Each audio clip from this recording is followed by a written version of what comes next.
No, put the camera on your face. What the fuck? Yes. He asked if it was in the right spot. Because he wasn't looking.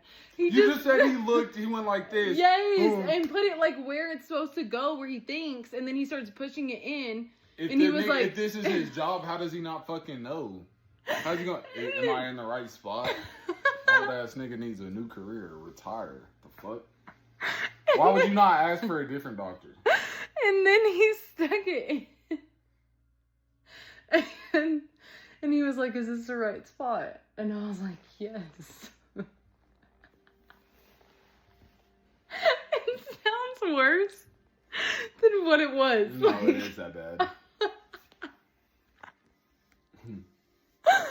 Bro, like, I don't even know what to say. Turn the fucking cameras off.